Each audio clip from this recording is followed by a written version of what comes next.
Hello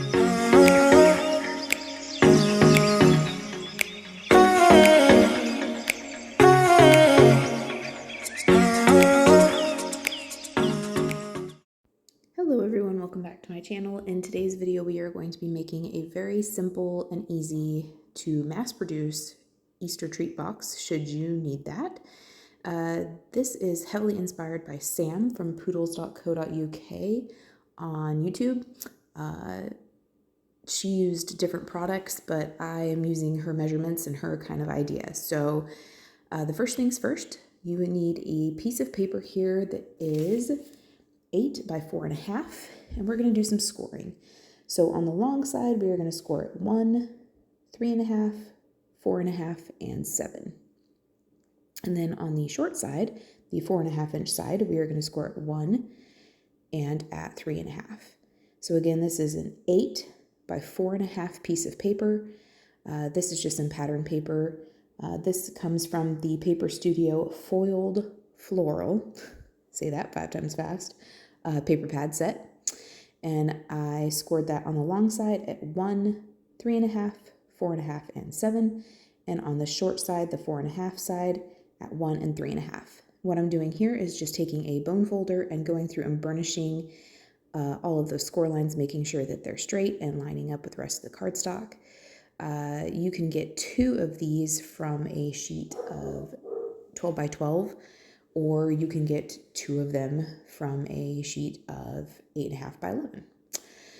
So now what we're going to do is you have 6 little squares, and you are going to want to cut into each of those squares. So what I'm doing here is I'm cutting straight on the rectangle, and then I'm going to wedge into that square.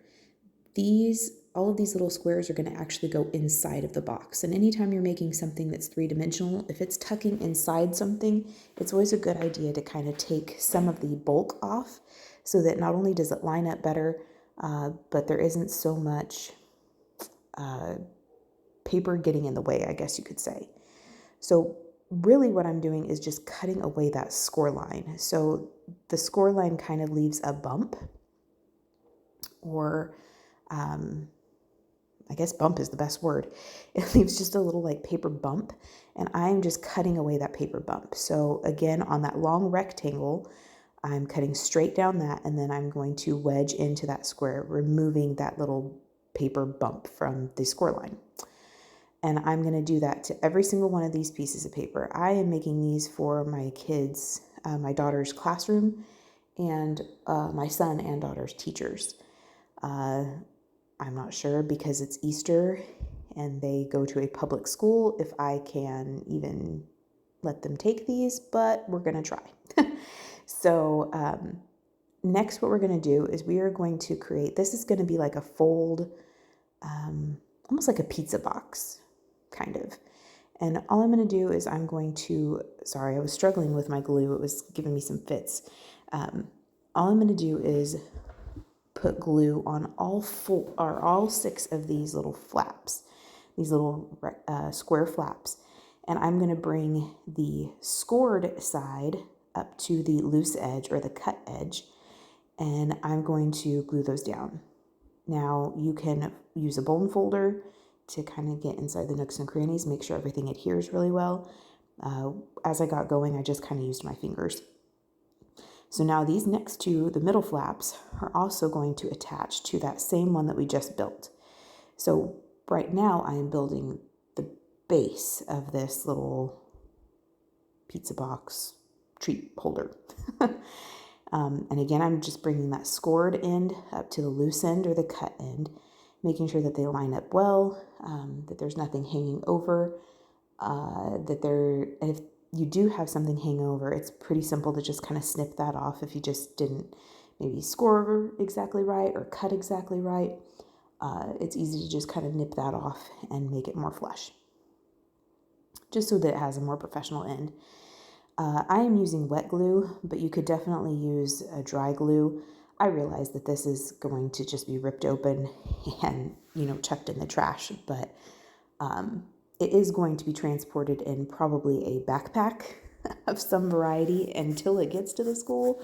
And so I know that that's not the kids are not usually the kindest to things in their backpack, and those get kind of chucked around everywhere. So I did want to make sure that these stuck together well. How you make the lid is you don't attach that to the little flaps are actually loose.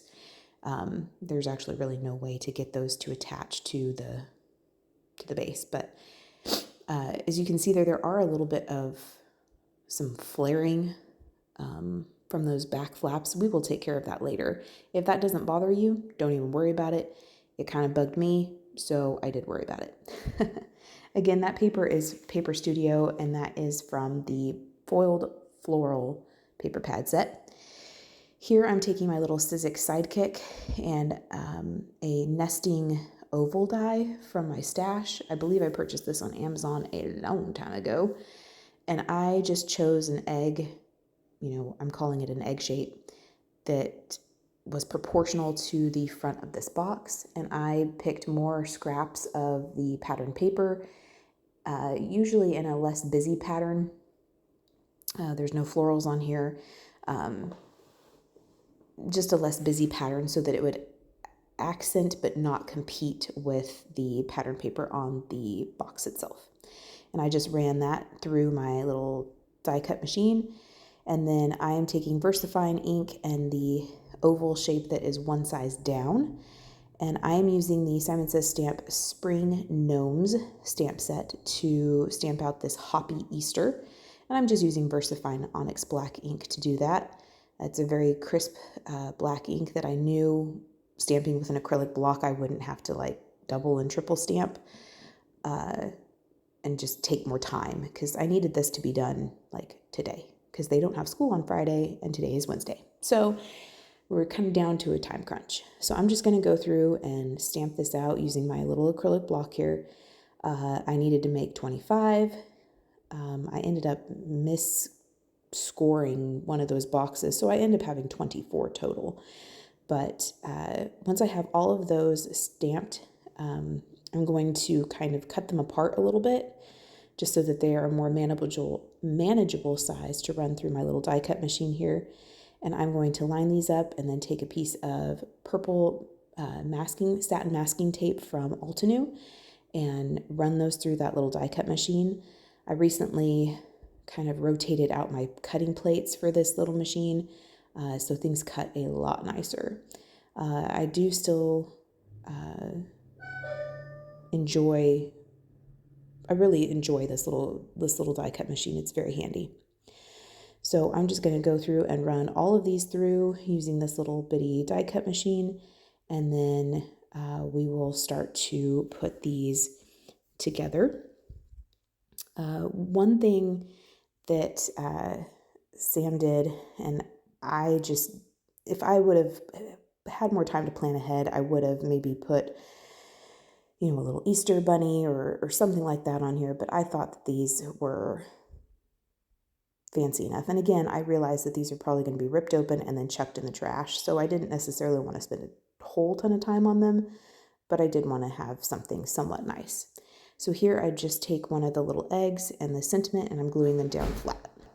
You could pop those up on like a dimensional or something like that, but I just chose, again, to kind of keep it simple and keep them flat. So I'm just going to glue them down flat, and I liked the Hoppy Easter being at like a cockeyed angle. I thought that was really cute and playful. I kept those on white, but you could do those on colored cardstock. You could do some ink blending on there. You could use them, another pattern paper, but I chose to keep it very simple. Here I have some Paper Studio white baker's twine. It is in a sugar shaker, actually, from Dollar Tree, and I got that idea from Rebecca Keppel. So I'm going to take this piece of twine and I'm just going to wrap it around kind of that area toward the top here where it flares a little bit. If that doesn't bother you, don't even worry about this step, but it kind of bugged me a little bit. And again, I felt like this would help keep them closed while they're being transported to school. But you don't have to do that. You could tie a bow. You could put little glue dots right there. That would help keep that closed. but I chose just to kind of do it this way. So, and it gave another like bit of texture and a little bit more interest, and I just thought it was a nice little touch. So that's what I chose to do. You could even use ribbon, but I chose to use this little baker's twine here. I have baker's twine that's like in other colors or has other colors with it. I didn't use that. I just thought the white would be simple, and then I wouldn't have to pull out multiple products to get this done. So I've finished all of those off, and here they are, all 24 of them. Here's just a small sample of them.